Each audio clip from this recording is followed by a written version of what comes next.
इस योग प्रोटोकॉल में सबसे पहले खड़े होकर के कुछ व्यायाम है। तो गर्दन कार्नेट का व्यायाम सबसे पहले हम लोग प्रारंभ करते हैं। श्वास भरेंगे और गर्दन को नीचे की तरफ श्वास छोड़ते हुए नीचे की तरफ झुकाएंगे। लेकिन जिनको सर्वाइकल दिक्कत रहती है वो गर्दन को नीचे नहीं झुकाएंगे, बाकी लोग गर्दन को ऐसे नीचे झुकाएंगे। फिर वापस स्थिर श्वास भरते हुए पीछे की तरफ,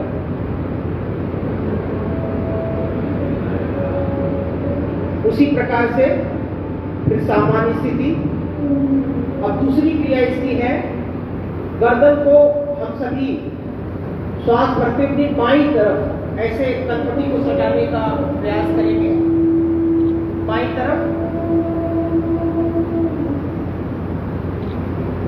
फिर श्वास भरते हुए सामान्य छोड़ते हुए, फिर यहाँ से श्वास भरेंगे। यही किया दाहिनी तरफ से, फिर से एक बार हम सभी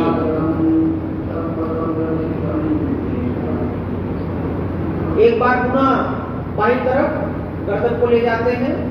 कान को कंधे से लगाने का प्रयास करते हैं, कंधे को नहीं उचकाएंगे। वापस फिर यही किया बाईं तरफ, वापस। अब यहां से हम श्वास भरते हुए अपनी ठुड्डी को, अपने सीट को कंधे की सीट में ले जाने का प्रयास करेंगे। पहले बाएं तरफ से प्रारंभ करते हैं, श्वास भरेंगे और कंधे को, ये अपनी सीट को, ठुड्डी को कंधे की सीट में ले जाएंगे। पुनः श्वास छोड़ते हुए वापस यही क्रिया, फिर से यहां से श्वास भरेंगे सामने और दाहिनी तरफ राइट साइड में इसको करेंगे। पुनः वापस। अब इसको आप अपनी आवश्यकता अनुसार इसको कर सकते हैं। जिनको सर्वाइकल दिक्कत ज्यादा है वो आराम आराम से करेंगे, इसमें सर्वाइकल न होने की संभावना ज्यादा रहती है। फिर हम प्रारंभ करते हैं, गर्दन को रोटेट करेंगे। पहले क्लॉकवाइज घड़ी की दिशा में पहले श्वास भरेंगे और आपका चीज आपकी शरीर से लगते हुए जानी चाहिए। पीछे शरीर से कट करके गर्दन जाना चाहिए। रोटेट करेंगे बहुत आहिस्ता आहिस्ता, नहीं तो गर्दन में दिक्कत भी आ सकती है। ये सारे सर्वाइकल जो समस्या हमारे हड्डियों से संबंधित है उससे रिलेटेड है ये। फिर दूसरी तरफ से यही क्या प्रारंभ करते हैं, श्वास भर करके पूरा जाएंगे। एक सेकंड जब हमारा गर्दन हो जाए तब सामने आकर के श्वास को छोड़ते हैं। हर क्रिया में श्वासों का भी बहुत रोल होता है। तो ये गर्दन का, नेक का इस व्यायाम अभी समाप्त हुआ यहाँ पे। अब हम सभी लोग उसके नीचे कंधे के लिए दो व्यायाम है इसमें करते हैं। सबसे पहले हम हाथों को खोलते हैं, अगल बगल जमीन के समानांतर हथेलियां रहेगी।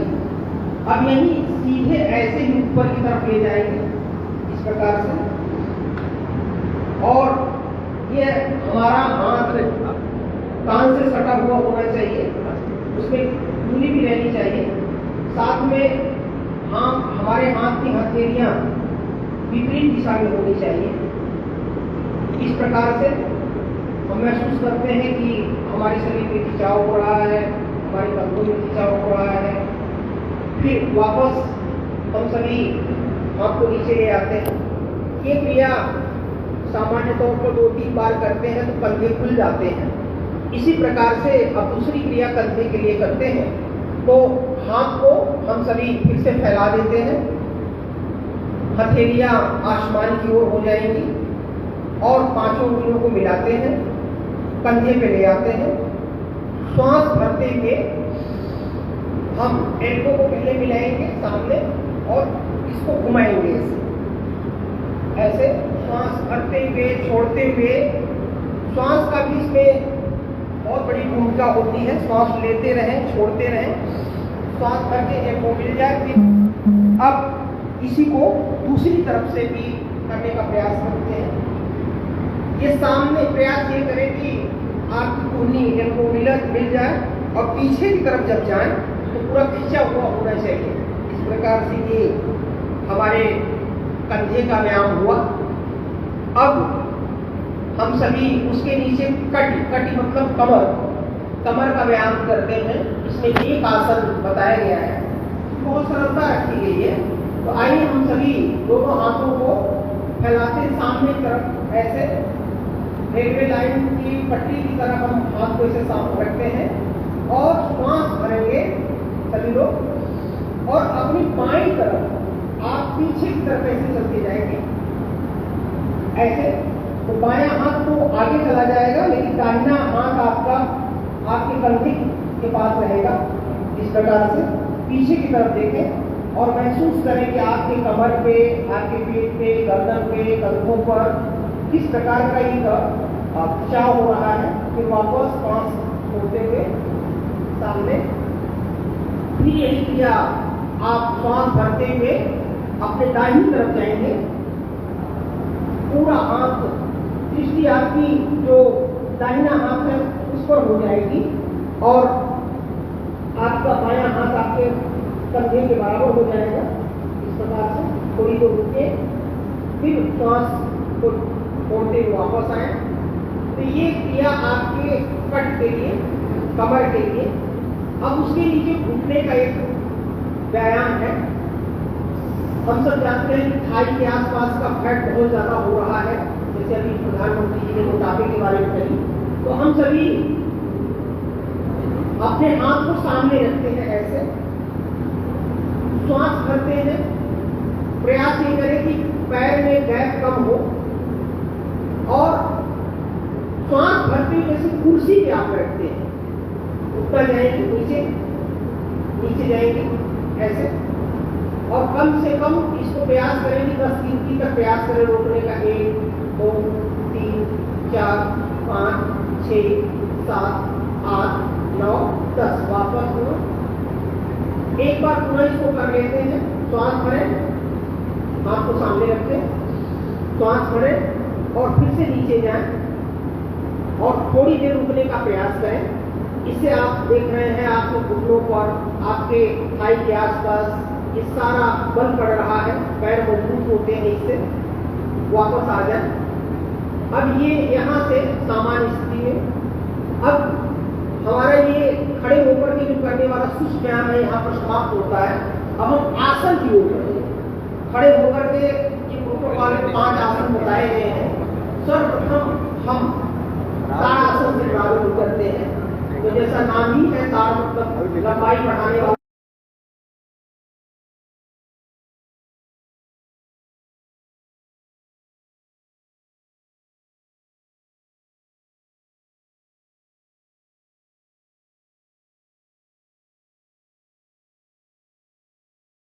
को पलट देंगे, यहाँ से श्वास भरते ऊपर की तरफ ले जाएंगे सीधे हुआ।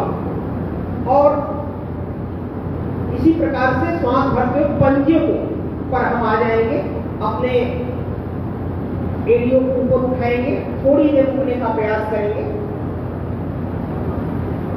ये हमारे ब्लड के सर्कुलेशन को बढ़ा रहा है, हमारे पैर की हड्डियों को मजबूत बना रहा है, कंधों को, गर्दन को वापस आ जाए। पूरा यही क्रिया हाथ को यहाँ रखने, सर पे ऐसे, यहीं से फिर हम प्रारंभ करते हैं। हाथ को पलट करके जाएंगे, दोबारा इसको हम करते हैं एक बार पूरा। श्वास भरें और ऊपर जाएं।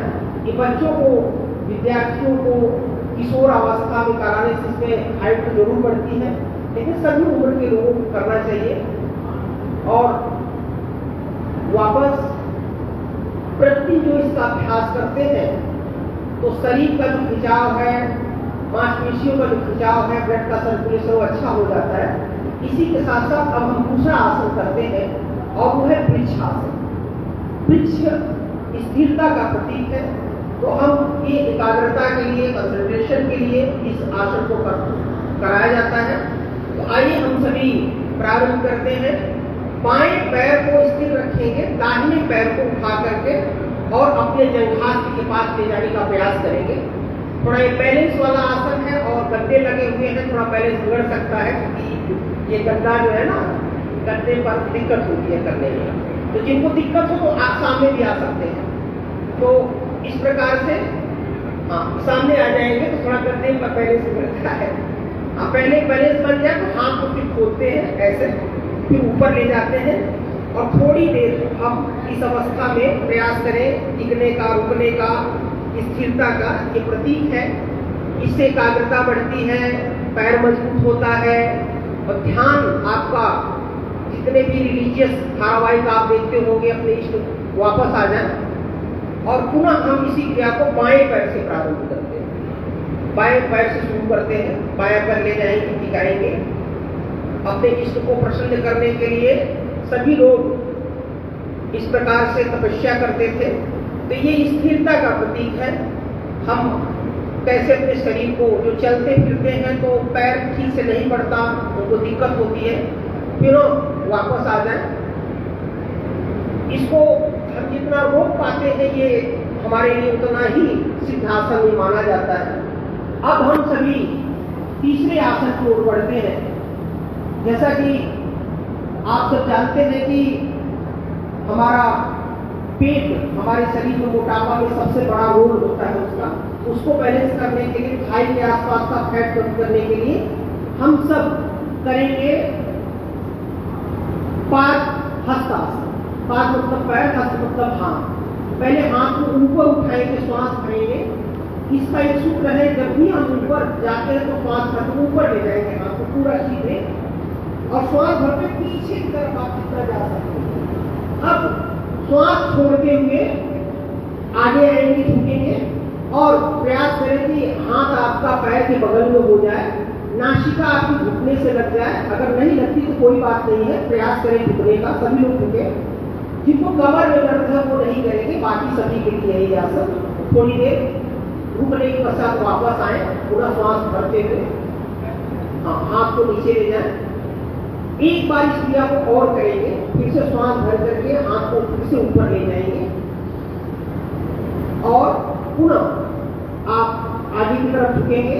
श्वास को छोड़ते हुए आगे की तरफ जाएंगे। जिनको कमर में दिक्कत है वो आगे की तरफ नहीं झुकेंगे और महसूस करेंगे कि देखिए ब्लड का सर्कुलेशन आपके चेहरे पे आ रहा है, आपका पेट पे दबाव पड़ रहा है, कुल्हों पर दबाव पड़ रहा है। अपनी आवश्यकता के अनुसार पेट, उसके बाद वापस आ जाए श्वास भरते हुए। ये जैसा नाम ही है, जिनके चेहरे पर कांति नहीं रहती, चमक नहीं रहती, उसके लिए भी बहुत अच्छा आसन है और सब बहुत अच्छा कर रहे हैं। तो आइए हम सब आगे की ओर बढ़ते हैं। फिर से आगे झुकने वाले आसन हुए तो फिर पीछे झुकने वाला एक आसन, अर्धचक्र आसन। हम हाथ को अपने नितंब ऊपर ऐसे पीछे की तरफ लगाएंगे। थोड़ा सा पैर अगर सटा हुआ हो तो पैर को खोल देंगे बैलेंस बढ़ाने के लिए, और यहाँ से श्वास भरते हुए पीछे की तरफ। जिनको हार्निया की दिक्कत रहती है पीछे नहीं झुकते हैं, बाकी सभी के लिए बहुत अच्छा, जितना आप पीछे जा सकते हैं जाएं। श्वास भर के कम से कम 10 गिनती तक, 1 2 3 4 5 6 7 8 9 10, पुनः वापस आ जाए। पुनः एक बार इस क्रिया को करना है। श्वास भरें, हाथ को वहीं पे रखें। ये है अर्धचक्रासन। पुनः जाए। ये विशेष करके आजकल आप जानते हैं कि जो वापस आ जाए कमर दर्द की दिक्कत, जैसा मैंने पहले कहा कि सांसद जी इस बात को बहुत अच्छी तरह से समझ रहे होंगे इन आसनों के बारे में, हमारे डीएम साहब लीलाधर जी। तो आइए हम सभी पुनः इस आसन को कर लेने के बाद एक बार करते हैं त्रिकोण आसन। हम पैर में गैप देंगे, बायां पैर बाईं तरफ ले जाएंगे और बाईं तरफ से करते हैं तो बाएं पैर के पंजे को, दिक्कत को समझने को देख लेंगे आगे की तरफ। बाएं पैर के पंजे को खोल देंगे, बाकी पूरा शरीर वैसे ही रहेगा। अब हम हाथ को फैलाएंगे ऐसे और श्वास भरते हुए ऐसे सीधे बाएं तरफ ले जाएंगे। हाथ को, बाएं हाथ को हम बाएं पैर के बगल में रखने का प्रयास करेंगे और दृष्टि आपकी ऊपर हाथ की तरफ हो जाएगी। ये त्रिकोण आसन, आपके पैर और पंजों, हाथों के बीच में त्रिकोण बन रहा है। पूरा सीधे रखें और आप महसूस करें कमर पर, थाई पर, गर्दन पर क्या दबाव पड़ रहा है, पूरा वापस आ जाए।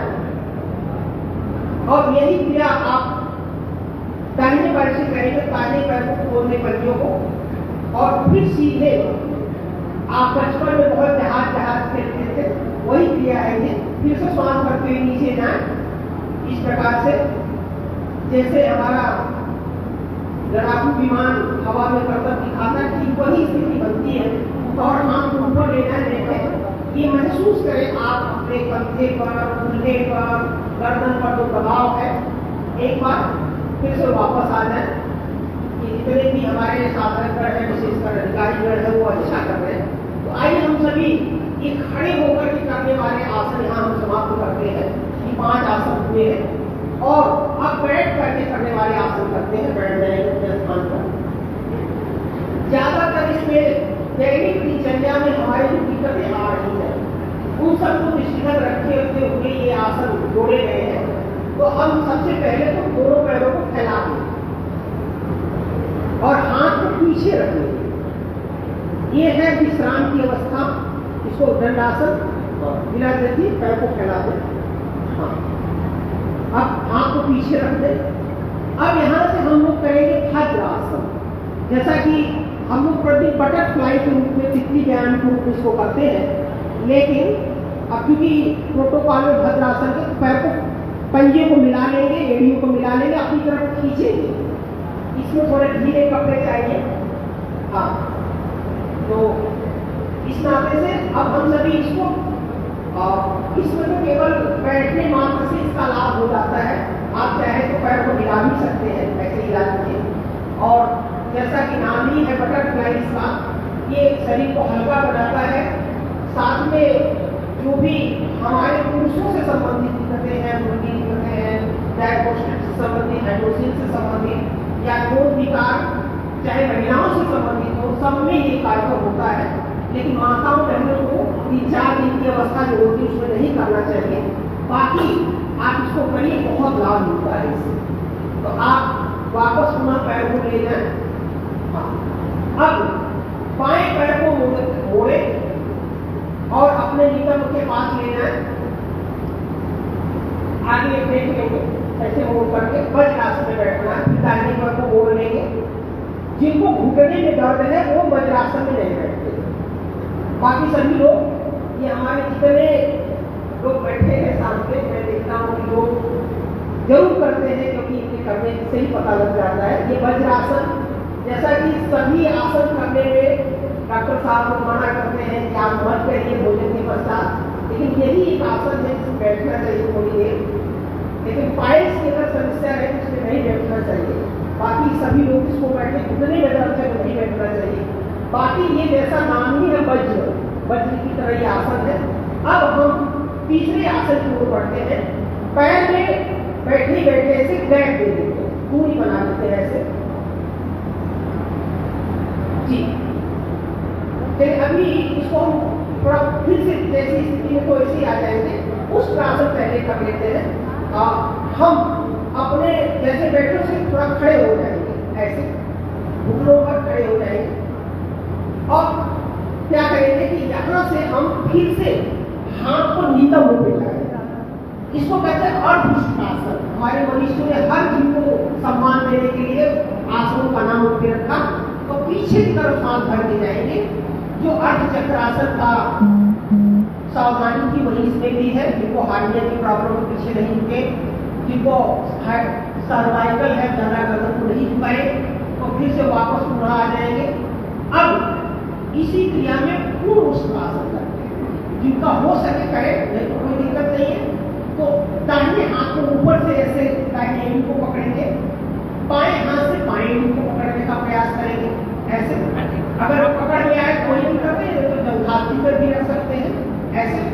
बहुत अच्छा आइडियम साहब, सिंधु साहब सभी लोग अच्छा कर रहे हैं। तो आइए हम हमारे एडीएम साहब सभी का अभ्यास बहुत अच्छा है, हम सब भी प्रयास करें और महसूस करें कि कितना दबाव पड़ रहा है कि वापस आ जाए। इसको हम अपनी आवश्यकता अनुसार प्रतिदिन के दिनचर्या में शामिल करें। पुनः आप घुटने में बैठ जाए, वज्रासन में बैठ जाए। देखिए ये सब आसन जैसा कि मैंने पहले ही जिससे हड्डियों से संबंधित दिक्कतें उसके विशेष ध्यान रखा गया प्रोटोकॉल में। अब आप पैर में ये आपकी घुटनों में दूरी बना लें, थोड़ी दूरी कर लें, कम से कम आप 1 फीट 1.5 फीट का अंतर रखें। अब यहाँ से हाथ ऊपर उठाएं, शशांक आसन में हाथ ऊपर उठाएं, श्वास करें। अब श्वास को छोड़ते हुए हाथ को घसीटते हुए ले जाइए सामने की तरफ, हाथ को घसीटते हुए ले जाइए, ठुड्डी को जमीन पर लगाइए, नितंब को अपने प्रयास करिए कि हमारे पैर पे ही रहे। यह है शशांक आसन। ये हृदय के लिए बहुत अच्छा है, हमारे हार्ट बीट को ठीक करता है, हमारे हृदय को मजबूत बनाता है। शशांक कहते हैं खरगोश को। थोड़ी देर की समस्या करने के बाद पुनः वापस आ जाते हैं।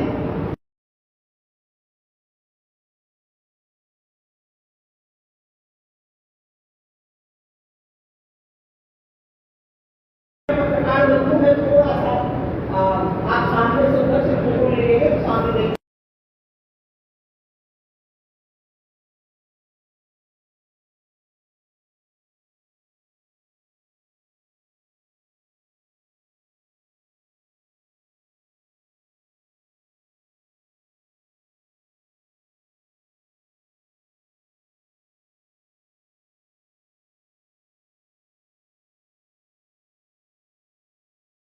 अब पुनः आप इसको कर लेने के बाद अब यहाँ से हम सभी शशांक आसन के पश्चात अब